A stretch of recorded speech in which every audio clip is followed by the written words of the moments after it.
So our next session now is going to be from Bendik Stang from Snowcastle Games, talking about how to supercharge narrative design and when building a lasting IP. So can I get a round of applause as we welcome onto stage? Thank you. There's a clicker there if you need. Great. Yeah.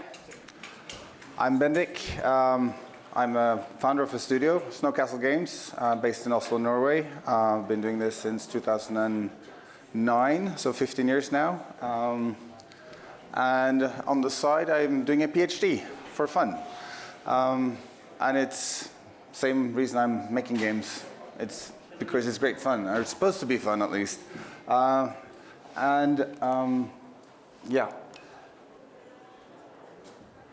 I'm God. And as God, I want you to have a sense of free will, but also I've decided your destiny, and I want to impose that destiny without you feeling the loss of free will. As a game designer, it's fairly similar. And this is going through a game where you feel you can do whatever you like, and you have the free will to do affect things, and then enjoying a good story is really rare, and I'll get to that. This talk is about my research and a lot of the thought process going through it. I'm not going to give you solutions to everything, because I'm not done.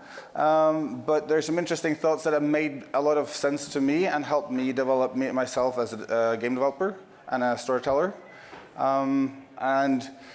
Yeah, I'll share these thoughts with you now. So, back in 2018, I was playing one of my favorite games, Red Dead Redemption 2. And I lost myself in that world. I was a denizen of the Wild Wild West. I was going to be like a cowboy and explore this fantastic world with these great stories. And I really, really enjoyed it until I sat back and felt deceived. And I didn't understand why. And nobody else I talked to understood why, because this is one of the greatest games ever. And I still believe it is, but I felt deceived. And this is why I started my PhD, kind of looking into that question. And the problem was, I started playing and I got into the world and it felt real. It felt like I could do anything. But then after a while, cracks appeared in that kind of illusion. And I realized that these narrative quest lines I could join were more like joyrides in a theme park. And nothing I really did matter at the end of the day. It was great storytelling, but the world stayed static. I had a little camp I could maybe build a little bit out, but it's a huge world and it never changed, and I couldn't do anything to change it. And for me, that was it. I lost kind of my touch with the game and moved on. But this was what made me start to think how I can make a better experience for a player. And I want both. I want to be able to create my own story, but I also want to enjoy the stories written by great authors or designers, and I want them combined. But it's very rare you can get that. So I started looking at other games and analyzed them. And here's Red Dead. It has a large open world and has a lot of great narrative. It's pretty advanced in terms of you can go hunting and watch nature, but the world is static. Same goes for Horizon Zero Dawn, another game I loved, by the way. But you feel like you're part of a narrative journey, but not actually part of the world properly. And another large open world game where I also really enjoyed it, but it's pretty much the same. Then on the other side, you have games like Minecraft. It's all about your journey. You design everything by interacting with the world, but there's no narrative by the author in the game. But it's great. And Animal Crossing does have a little bit narrative, but it's also a lot about you making your own story in this world. And finally, one of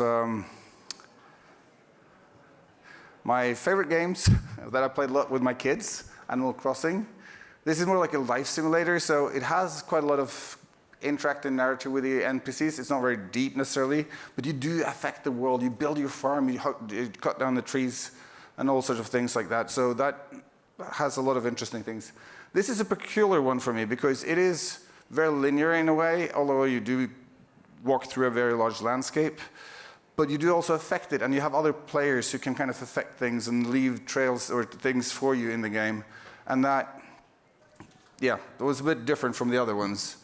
But in general, you have either a world that is static, where you deliver narratives, or you have dynamic worlds you can change, but there's more or less a complete lack of author narratives.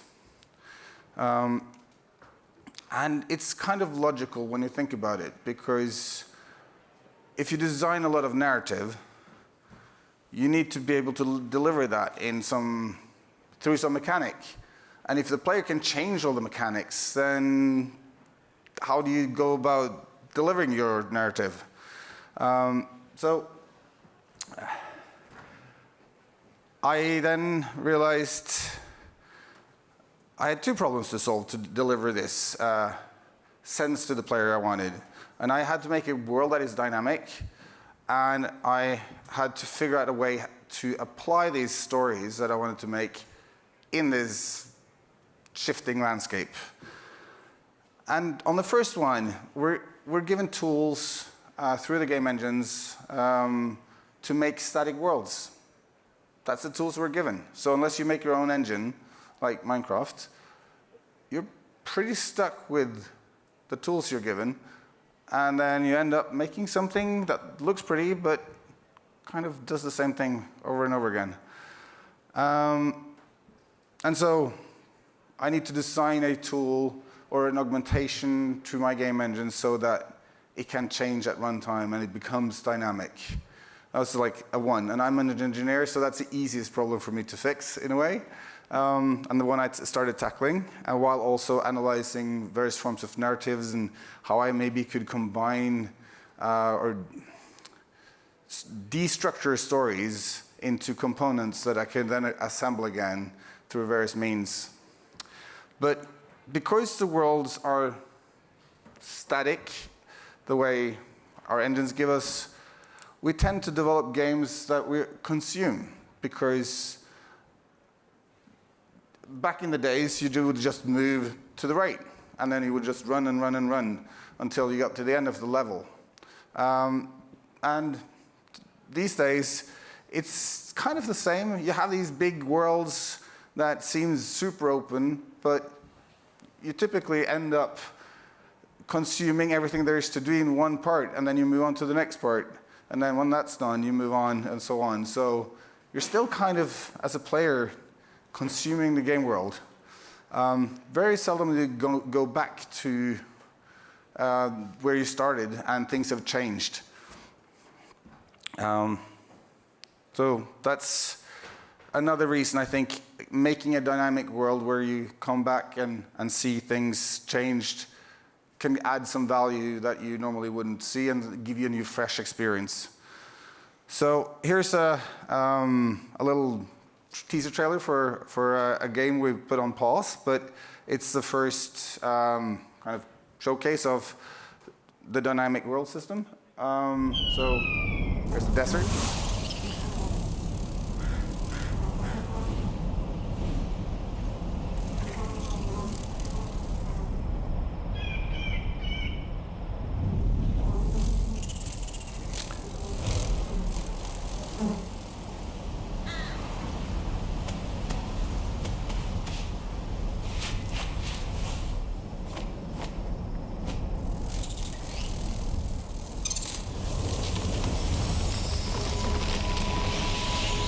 So this is a BB. It's an insect that pollinates flowers, and the whole world then has a full dynamic ecosystem with flowers being pollinated and growing fruits, animal eating the fruits, pooping out seeds that grows into new plants.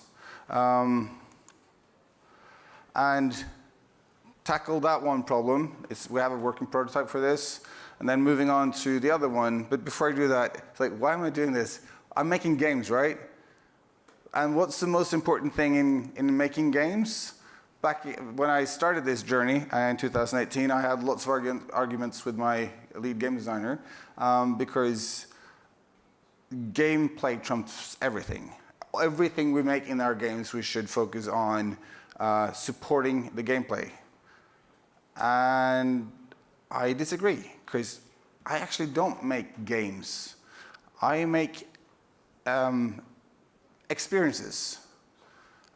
Because, I mean, you can make games, but the more open world games where you have the narratives that I'm looking for, those are more like an experience than a game. And so I would argue there's more to it than just the gameplay.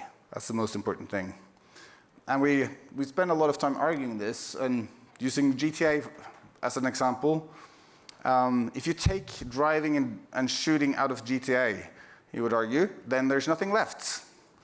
And I kind of agree, but then I don't, because if you put that driving and shooting into a desert, you have a fairly mediocre Mad Max game, because the driving isn't fantastic and the shooting isn't fantastic. So what is it that makes GTA so amazing? What's left when you remove these things is a vibrant, like, believable game city world.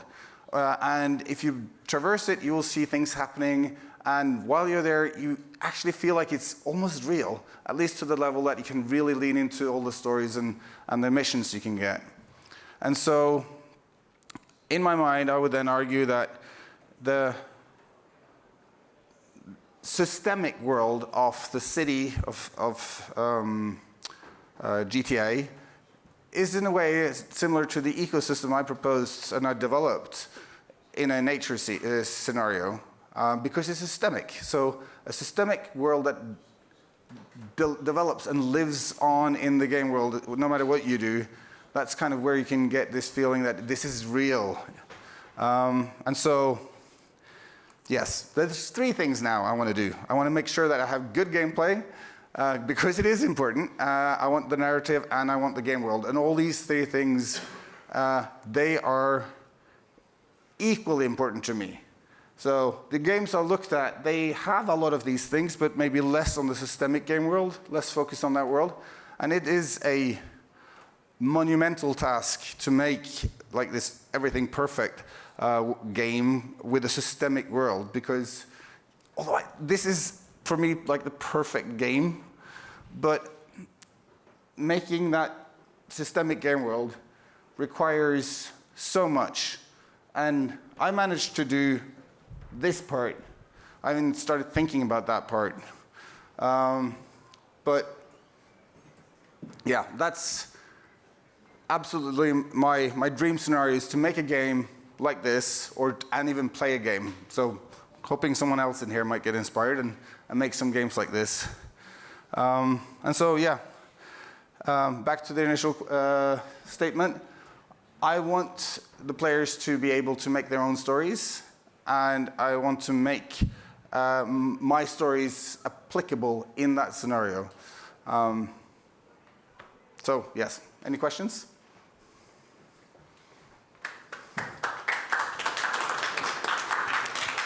Firstly, big round of applause, and thank you. It was really interesting, and you said you did a PhD to analyze and study it, so I can't imagine the amount of work it's really much fun. went into that, because it's a massive topic.